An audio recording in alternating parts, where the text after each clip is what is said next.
So we're going to start at number 5 in no particular order. We're going to go with Seahawks Coby Bryant. Let's see what this guy is doing out there in the preseason, making tackles and having some pass breakups. You see him out there. You love to see a cornerback come up and hit somebody.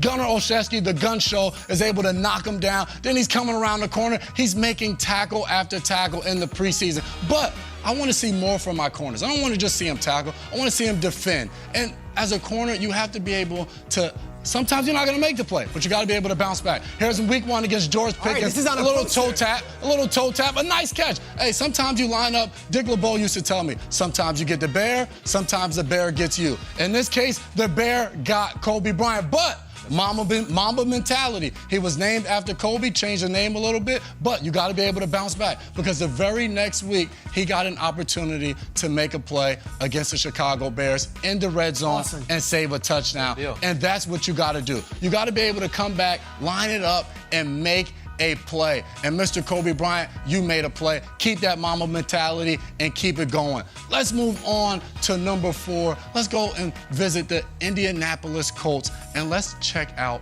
Nick Cross. Let's see what this guy is doing. And he's making plays all over the field, lined up with a bunch of vets in that secondary. Stephon Gilmore, Rodney McLeod.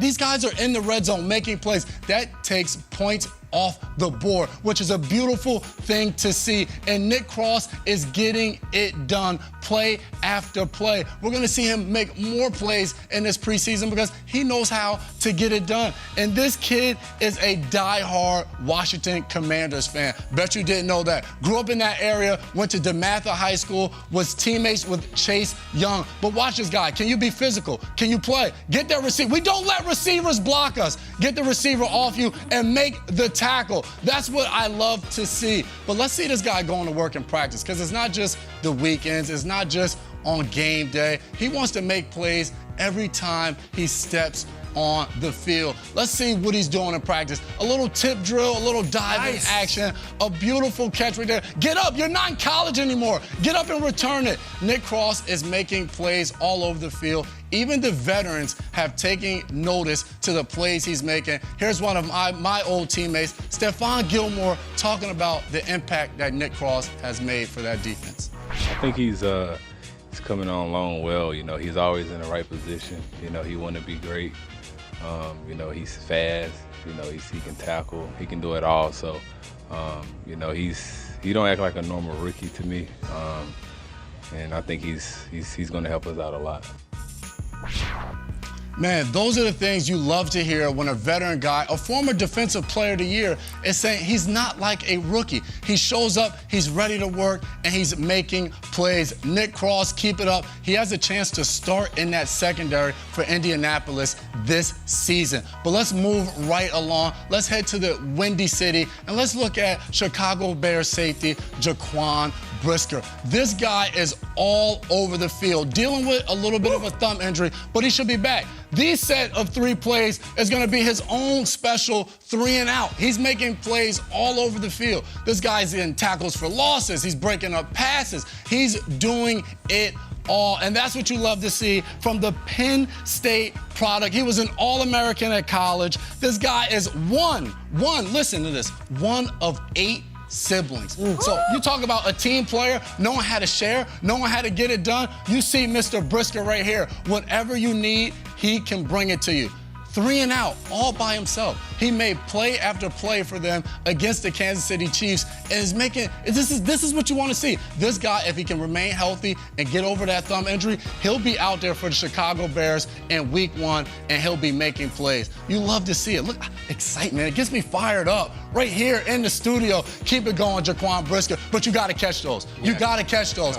I know DBs were receivers with bad hands, but we got to catch those. Brisker, he's going to come away with a few of those this season. I love it. But we're going to move right along the list, and we're going to stay right there in Chicago. And I know I've talked about this draft pick, that draft pick. Well, let's get to an undrafted guy. Okay. Jack Sanborn. Talk about it. Linebacker, and he's playing for the Bears, like I said, and he's making plays against those Chiefs as well. Look at this guy dropping in coverage. Is that Urlacher? Is that Urlacher? I'm not sure. Dropping back, doing what he has to do, and look at this. Look at the hands. No, I'm going to take that from you.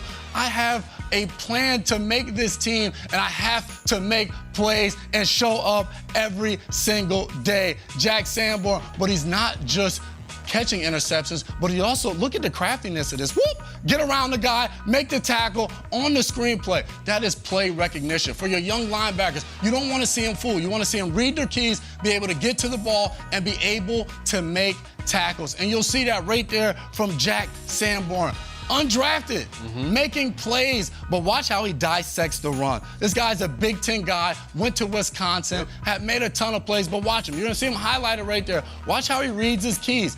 And look, he's not crossing over his feet. Shuffle, shuffle, make the tackle, and get him off the field. You love to see that from the young guy. He is rising up from undrafted to now he's talking about a chance that he can make this team. He's not only making tackles on defense, but he's also making tackles on the special teams, which you guys know is a key to making the team as an undrafted player. But finally, let's get to number one. This guy was drafted very high by the Philadelphia Eagles. You saw him run at the combine. He looked like a DB running in a lineman's body, rolling down the track. Let's get to defensive tackle Jordan Davis. Yep. Let's see him run over linemen, use that speed to chase down quarterbacks. Excuse me, get out of my way, get out of my way. Zach, get.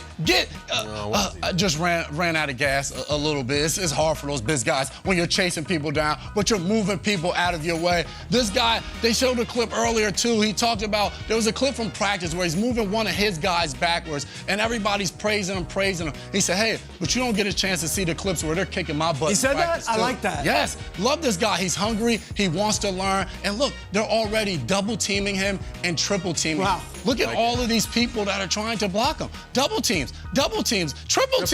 Look at all, that's all that weight pushing against him. This guy was a DJ as well in college. Really? They called him DJ Oreo. Okay. DJ Oreo. And his family and friends, they nicknamed him Big Smooth because he has the dance moves, Big Smooth. So look out for him. He's light on his feet, defensive lineman. But like I said earlier, what I love about this guy is he's fired up to learn. Listen to what he said after joint practices with the Miami Dolphins and how much it helped him and how much he's getting a chance to be around the game. Let's see what Jordan Davis had to say. At the end of the day, you know, it's all good work, you know.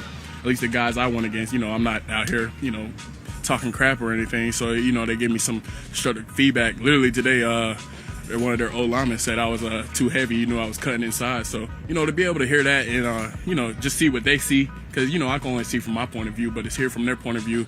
It adds to the experience. You know, I'm always trying to learn. I'm always learning. Always trying to learn. You see the list right here. Jordan Davis, Jack Sanborn, Jaquan, Brisker, Nick Cross, and Coby Bryant. Peter, tell me, what do you think of the list? This is your baby. I love this stuff. And Jordan Davis has been not only wonderful in camp, but a fan favorite. He's been taking photos and signing autographs with all the fans. But Coby Bryant, that last one right there.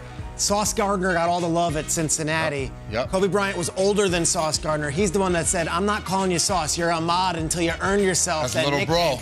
Coby Bryant is going to make an impact for that Seahawks team. They're already using him in a lot of different packages. I think that's a great call. Sauce is getting all the love. The other Cincinnati guy, Coby Bryant, could be a star too. Indeed. Jordan Davis, an absolute beast when he was at Georgia. There was a Heisman campaign for him in November for a minute there. I mean, it was conversation worthy. But what I love is Jack Sanborn.